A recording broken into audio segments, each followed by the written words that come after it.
বেশ কিছুদিন পর বিষ্ণুকে অনিশের সাথে কথা বলতে দেখতে পাই।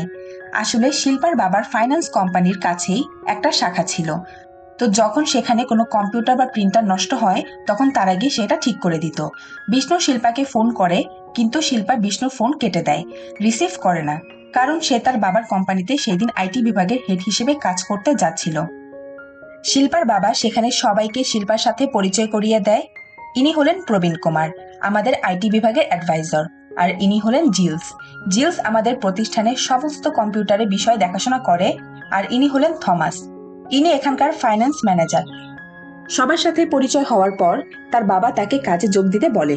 কাজে জয়েন করার পর শিল্পা বিষ্ণুকে ফোন করে বলে সে খুব ব্যস্ত, সবেমাত্র কাজে জয়েন করেছে, অনেক কিছু সে শিখছে।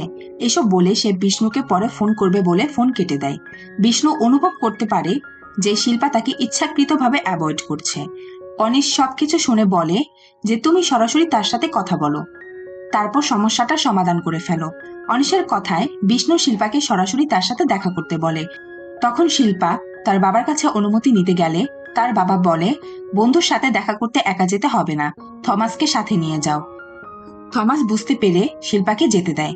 তারপর বিষ্ণু আর শিল্পা দুজনেই একটি বেকারিতে বসে কথা বলে। শিল্পা তখন বিষ্ণুকে বলে তোমার প্ল্যানিং কি? তখন বিষ্ণু বলে সে অনিশের সাথে কম্পিউটার দোকান বাড়ানোর পরিকল্পনা করছে। আর এই কথাটা শুনেই শিল্পা খুব রেগে যায়।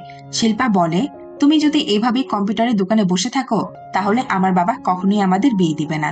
বিষ্ণু বলে আরে কেন সে রাজি হবে না? তোমার বাবাও একজন ব্যবসায়ী, আমিও তো একজন ব্যবসায়ী। তখন বিষ্ণু শিল্পাকে জিজ্ঞেস করে তুমি রাজি কিনা? তোমার বাবা রাজিতে আমার কিছুই যায় আসে না।